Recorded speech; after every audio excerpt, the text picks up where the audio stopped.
Remy is 4.5 years old and he has autism. And as you guys know, autism spectrum disorder is characterized by like difficulties with social interaction and repetitive behavior and kind of like senses, like sensory things. Texture and loud noises are often very hard for Remy.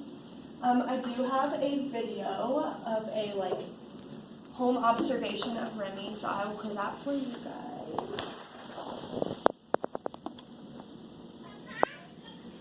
What do you want, Remy? What do you want?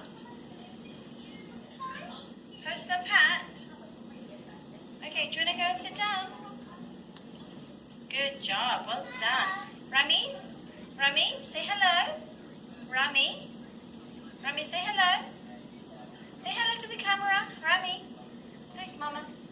Remy, look over here. Look, Remy. Remy. Remy. Say hello, Remy. Remy. Remy. You see, he doesn't respond when you call his name. Remy. Remy, say hello. Hello, Remy. Say hello. What do you want? Tell me what you want. Remy, what do you want? What do you want, TV? What do you want? What do you want? Postman Pat. What do you say? You say, I. What do you say? Look at Mummy. Look at Mummy. You say, I. Remy, look at Mummy. Look at Mummy. Remy. Remy. Remy. Hello, darling. Remy, say, I want. I want. What do you want to watch? I want. Remy. What do you want? I want Postman Pat. Good boy, well done. Remy, sit down, darling. What do you say? Remy, say thank you. Remy, say thank you. Remy, say thank you. Good job. It's a word. Wow, you want your Postman Pat? Take your hands out your mouth. Remy likes to put everything in his mouth, even though he's maybe 4.5 years old. Remy, legs off your mouth. Legs out your mouth, please. He bites on everything. He especially likes wood and plastic. Even his toys, he bites and eats them little bits. Remy. Remy.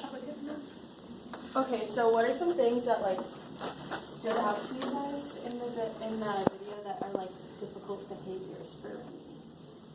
Definitely think like concentration is one, or I guess like over concentration. Yeah, and like not responding when his mom tries to get his attention, his name. So that's like exactly what we've noticed in therapy sessions with Remy, is that he focuses so much on one thing that it's hard for him to understand like what we're working on in the session. Also, as mom, as you mentioned, sensory things are really hard, so whenever we're working with objects, he tends to get super involved with like the feeling of it or like the color of it that he kind of forgets what we're working on. Also with when he was saying Postman Pat, instead of a normal 4.5-year-old would say, I want Postman Pat, but he's saying Postman Pat. So mom was trying to use extension and expansion to say like, I want, and this is something that's really hard for kids with autism. So we have worked on just doing extension and expansion in therapy sessions, but it hasn't been working super great with Remy. He seems disinterested in the clinician, just a normal person almost isn't enough for him. So we are working on some other methods for Remy. One method that we have is called Robots for Autism. It's a newer type of therapy. I'll show you a video first to kind of explain it.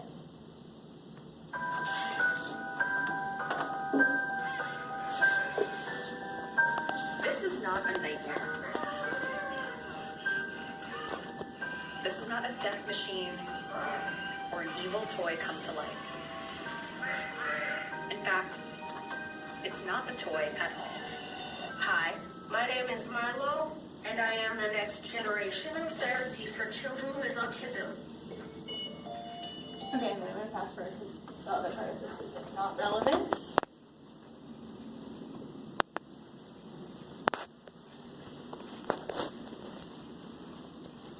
You've been working in this field for 40 years? 40 years?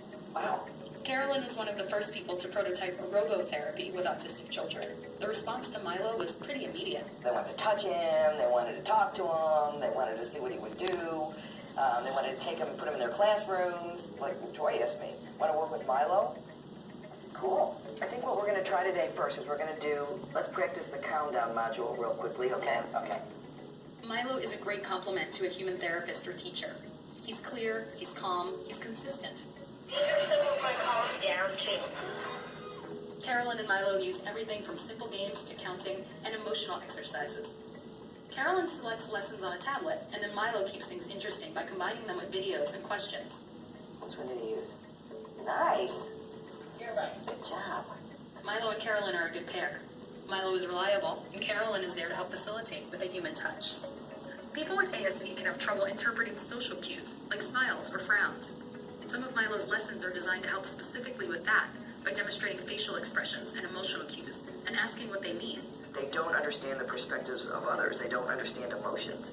It's not that they don't feel, it's that they don't know how to express it. One of the things we're doing with the emotional modules is try to teach them, how to identify an emotion. I'm surprised by how expressive he People was. are blown away. I mean, when they see him, and he can, he smiles, and he can frown, and he's got a lot of, he can be angry, he can have a panic attack. So we're building all of this, and we have a dance party.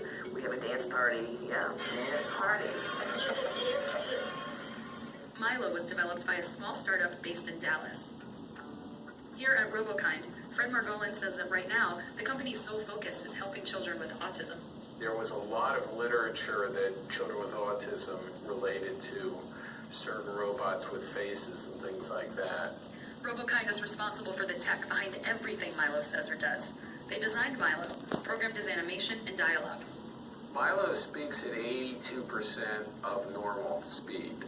I hope you will help us change the world. That's very important because a lot of children with autism have problems perceiving language up to a point. Autism is still a mystery in many ways. We don't know how it develops, and we can't fully account for why it's on the rise. But until we find the cause, there are a lot of research-based solutions that can help the current autistic population right now. And Milo's not the only robot. There's Remibo, who's fuzzy and tells stories. Awesome. And there... So as you can see, Remy's like literally made for kids with autism.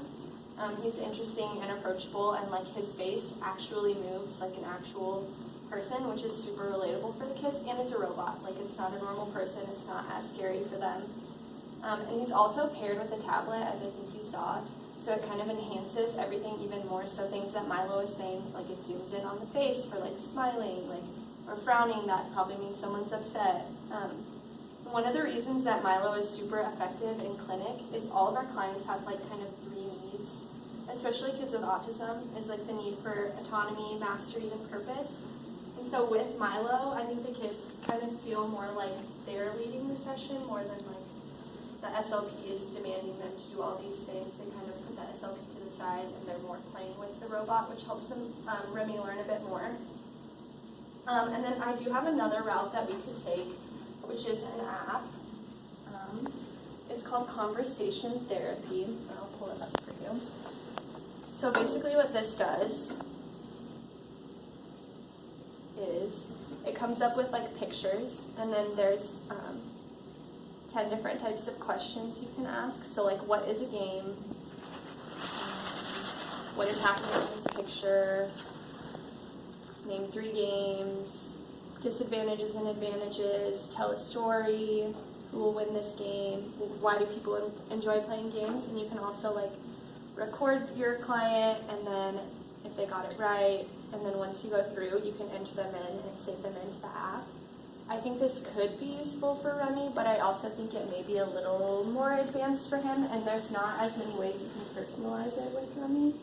So while it could be a good option maybe down the road, I definitely would recommend the autism robot for now. But also if the use of technology worries you guys, we could try to stick with the standard therapy session and try to find some games that work for him. But do you guys have any questions? Yeah, so I think some of those sound pretty good, but I'm just worried Remy might become too dependent on technology. So like, do you think that's like a possibility with like all the apps and games that you said?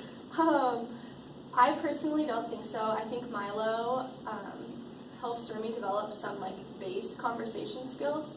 So once he does have those base conversation skills, he's able to like actually say hi to a person, whereas he's saying hi to Milo or working on conversations with Milo. Once he kind of gets them down, I think he'll be able to incorporate it into real life and kind of wean himself off of the technology. How is Milo any different than using just a regular therapist? Well, Milo increases the number of hours that kids get with a therapist, and it also has a lot more one-on-one.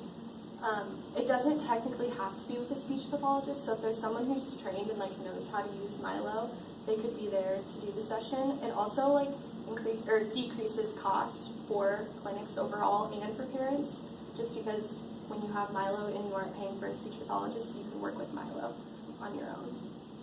And also it can be used for all kids with autism. So like as your child progresses, you don't have to keep finding a different type of therapy. You can just keep using Milo because he's so versatile.